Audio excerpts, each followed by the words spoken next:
From backyard fun to nationwide craze, pickleball is booming across the United States. Thank you for joining us for the pickleball phenomenon. I'm Jessica Janner Castro. And I'm Chris Segan. The racket sport with a quirky name has exploded in popularity. We will hear from the professionals, the PPA Tour, and even celebrities that have gotten into the game. But first, Chris, let's talk about how pickleball is for everyone of all ages and even might help us live longer. Nearly 20 million Americans are playing pickleball right now. In fact, for the fourth consecutive year, pickleball is the fastest growing sport in the United States. The sport has seen an incredible 311% increase in participation since 2021, according to the Sport and Fitness Industry Association. It's not just one area of the country, though. Every single region of the U.S. has seen increased pickleball participation over the past 2 years. Don't let stereotypes fool you. It's not just for old people. That perception is old news. The largest group of pickleball players is actually within the 25 to 34 age range, with more than 2 million players in that bracket. Kids are also picking up paddles. About 1 million kids under the age of 18 started playing pickleball in 2024. In fact, the average player is just 34 years old. And did you know playing pickleball might extend your life? Multiple findings show people who play racket sports, namely tennis, badminton, and pickleball, had a greater life expectancy than folks who did things like running, cycling, and swimming. Pickleball can burn between 400 and 600 calories per hour. It's good for your heart health, balance, and mental well-being. Studies also show for older Americans, the sport can be a social lifeline, with regular players reporting lower depression rates and sharper minds. All of those benefits may be the reason many Americans are joining recreational and community leagues. As for the professionals, there are currently 2 leagues, the APP and the PPA. The APP is the Association of Pickleball Professionals and focuses on hosting tournaments for both amateurs and pros. The PPA, the Professional Pickleball Association, is more exclusive. It's signing top players to long-term contracts and focusing on elite-level events. We will hear directly from the PPA's Tours Deputy Commissioner later in this half hour. Some players are even getting 6-figure contracts to play. Annalie Waters is currently pickleball's biggest star. She turned pro when she was only 12, and she has dominated the pro tour. But she's not the only one that's making a living now by playing professional pickleball. 28-year-old Connor Garnett has fast hands, fast feet, and one of the most lethal two-handed backhands on the planet.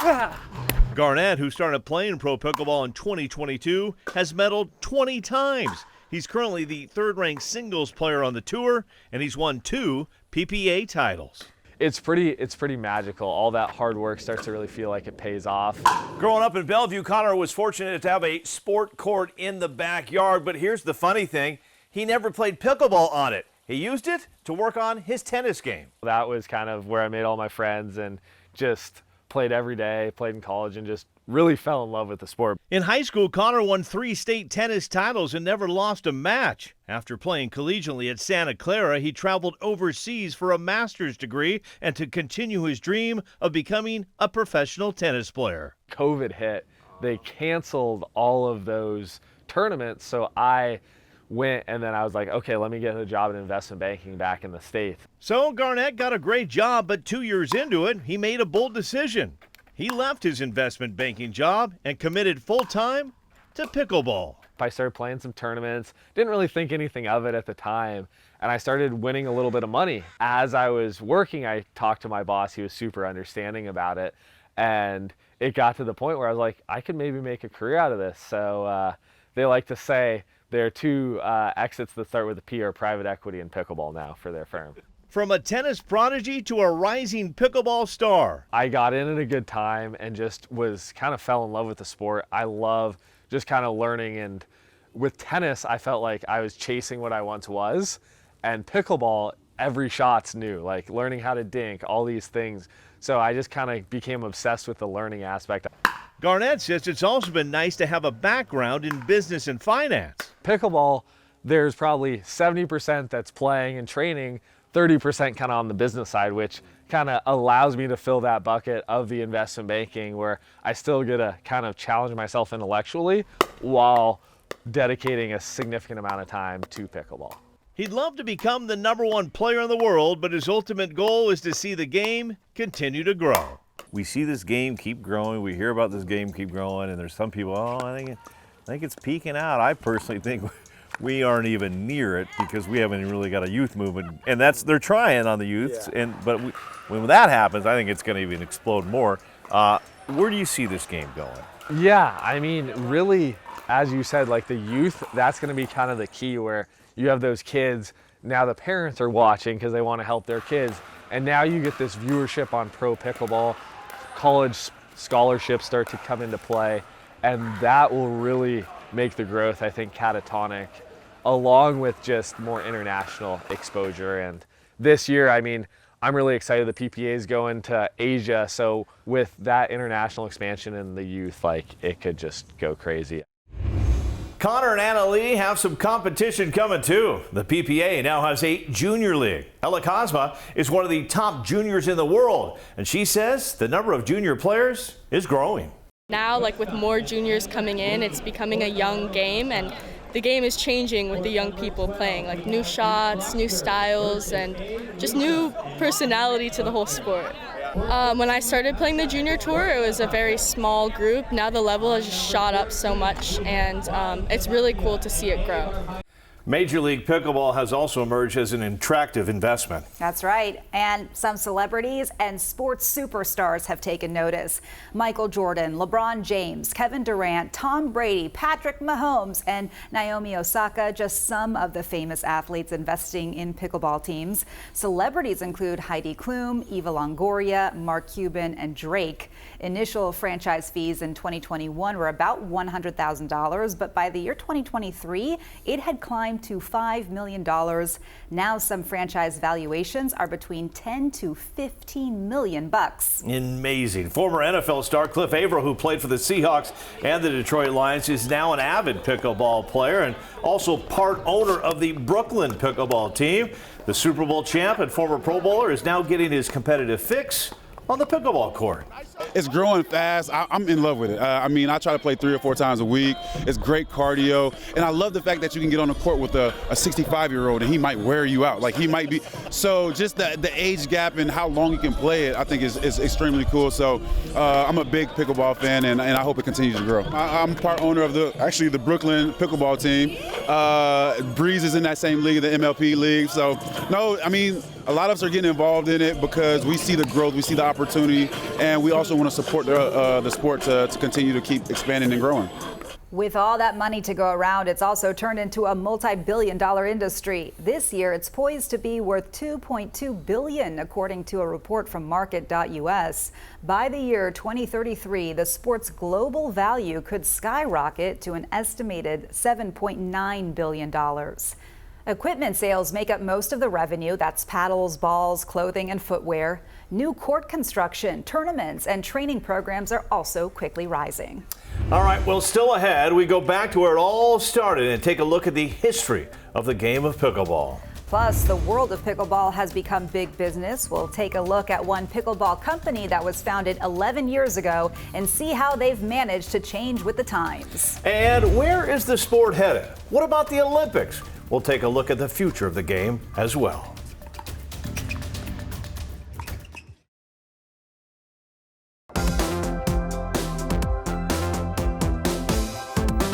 Welcome back, and thanks for joining us for the pickleball phenomenon. You might be wondering how the sport got its strange name. Now, there's a lot of rumors with this, Jessica. A lot of people thought it was named after the founder's dog named Pickles, but that's actually not true, although the dog did exist. Pickles was brought home in 1968, 3 years after the game was invented, and he got his name because the family used to play with him on the pickleball court, and he just kept chasing after the pickleballs. Makes sense. Yeah.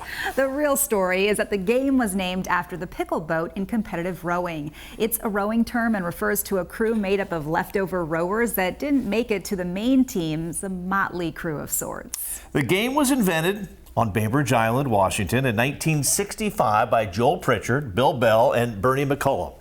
They wanted to create a family-friendly game. They used a badminton court, table tennis paddles, and a wiffle ball. Back in 2022, we spoke to Pritchard's son, who wasn't just there when the game was invented. He's partially responsible. When we were kids, we used to make games up, and I said, "Oh, really? Why don't you go make a game up?" They went out and lowered the badminton net down and got some ping pong paddles and a wiffle ball, and pretty soon they had pickleball. And if you're ever on Bainbridge Island, you can play on the Founders Courts. But pickleball courts are popping up everywhere at public parks, malls, and dedicated pickleball facilities. Take a look at the stats. There are more than 68,000 courts nationwide. Public pickleball courts in major cities have increased 650% in the past 7 years, according to a report by the Trust for Public Land. A significant portion of new courts also come from converting tennis courts. The Sports Business Journal estimates about 10% of tennis courts nationwide have been taken over and repurposed for pickleball. We've also seen some vacant retail spaces turned into pickleball facilities. Old Bed Bath & Beyond or Old Navy stores have been transformed into indoor courts. And there's also been a boom in pickleball facilities, ranging from a traditional club setting to entertainment concepts that offer court time and a dining experience. Popular national chains include Chicken and Pickle and The Pickler. Even colleges and universities are embracing the idea. Texas A&M University of Maryland and University of Georgia all operate courts on their campuses. University of Alabama also investing $1.6 million in 10 new courts. Speaking of the industry, we recently had the chance to visit with Selkerk Sport. It is one of the most popular pickleball brands on the planet. In 2014, the Barnes family founded Selkerk Sport in Coeur d'Alene, Idaho. More than a decade later, and the family-owned business is booming.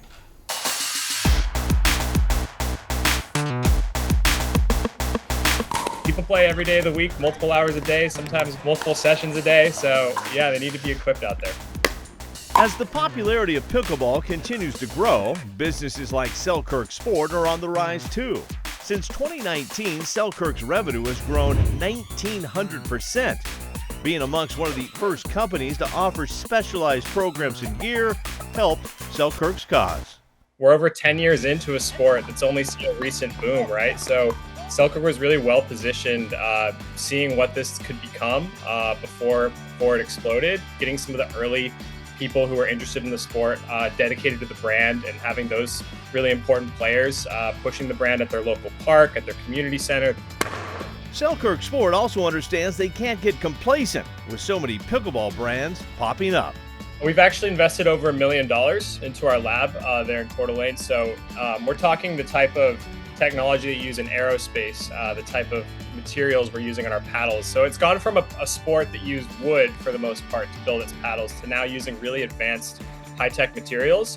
In January of 2019, Selkerk had 16 employees. Now they have over 160.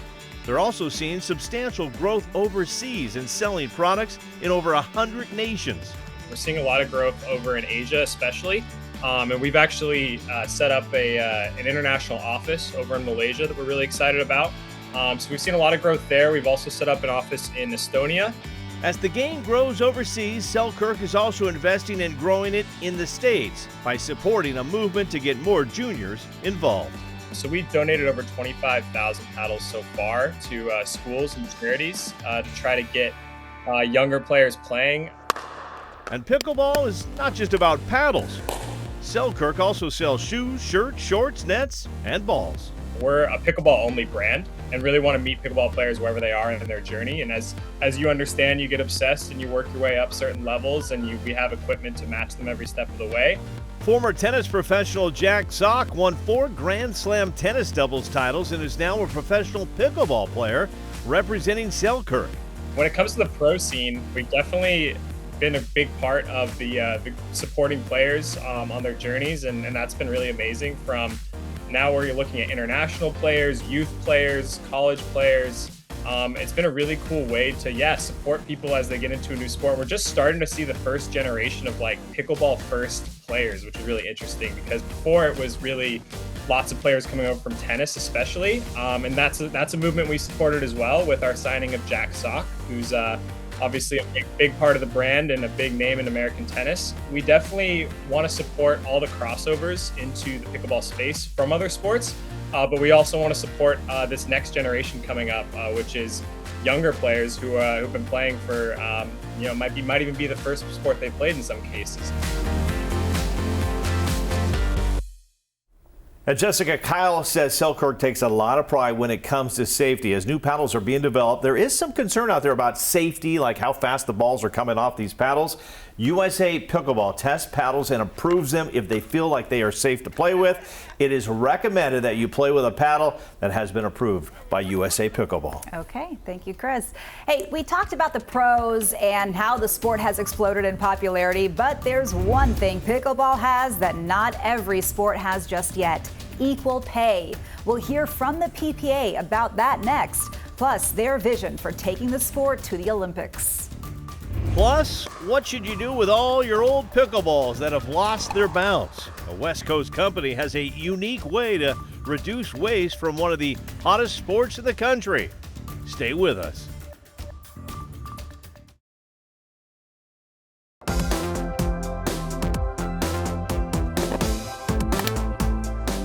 Welcome back to the pickleball phenomenon. Pickleballs can lose their bounce, but it doesn't mean they don't deserve a second shot. A company in Portland, Oregon is serving up a clever solution. Chris McGinnis reports.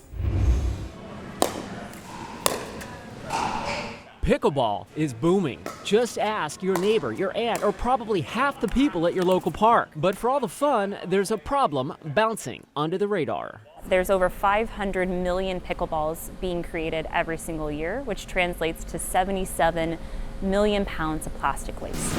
Enter Ridwell, the recycling company known for tackling the tough stuff like batteries, plastic film, and now your sad, deflated pickleballs that have lost their bounce. We're partnering with specialty recyclers, including Merlin Plastics, Hydroblocks, and Marble Plastics.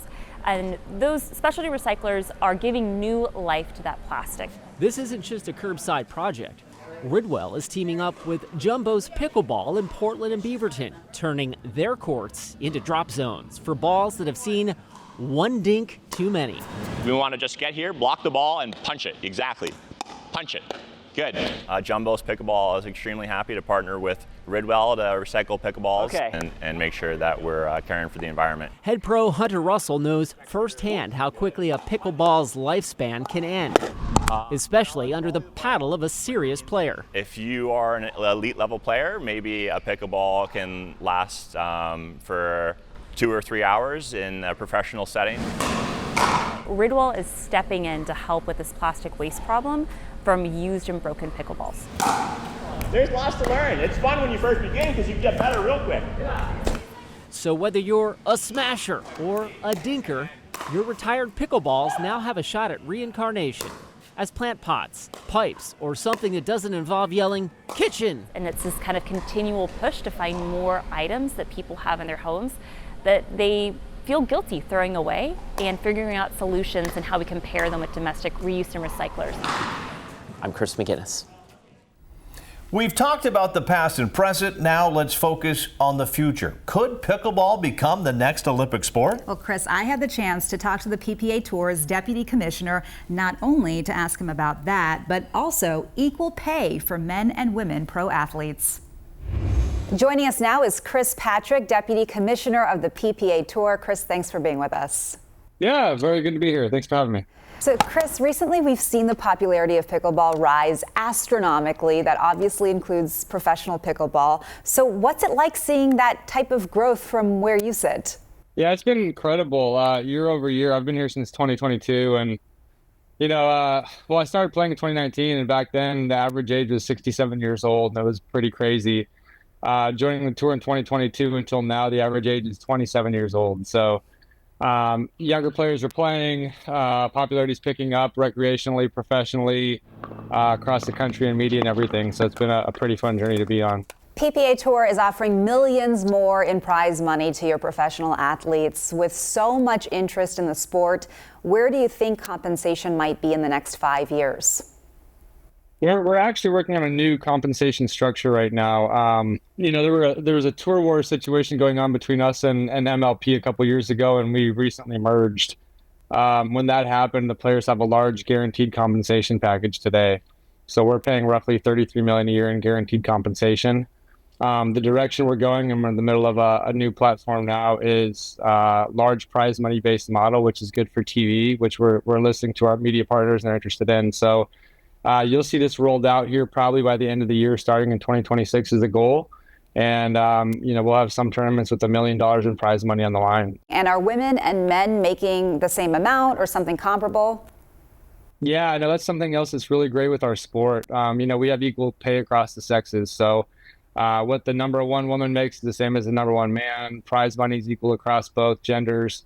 Our pay we're pretty proud of. I'd say compared to other women's sports, if you take WNBA, for example, our lower paid women are still making, 75 to 100K, which is more than most WNBA women make. Chris, when we think of PPA Tour, a lot of us think of American athletes. What are some challenges and opportunities in globalizing professional pickleball?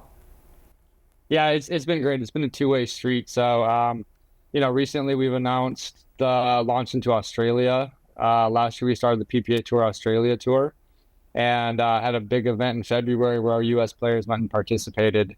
What we're doing now is we're looking at it like kind of a global series to where we're having one event in each of the 5 major countries. So we have Australia, we have India we're working on, we have Asia, we have Europe, and we have Canada. There is some talk about potentially making pickleball an Olympic sport in the future. How likely do you think that is? And also, what steps do we have to take in order to get there? Sure. Yeah, I think it's very likely. We're seeing racket sports pick up pickleball underneath their umbrella. For example, in China, the Chinese Tennis Association is now overseeing pickleball. And so the process for LA and for Australia is for the IOC to recognize it and have a governing body pick it up internationally. I'd say we're probably about 70% there, and we're very optimistic that we're at least a spectator sport, exhibition sport in 2028 and full-blown for 2032. So you heard it, Chris, possibly an Olympic sport in the next 10 years. Plenty of time to hone your skills and get in the game. Pretty exciting stuff right there. I started playing the game back in the early 80s. This is the ball we used way back then. Times have changed a little bit, Jess, but this still gets the job done. Hey, remember, everybody, stay out of the kitchen, work on that third shot. And, it's all right to go ahead and hit it hard once in a while. That's right. Put it away. Thanks for joining us for the pickleball phenomenon. We'll see you on the courts. Good work.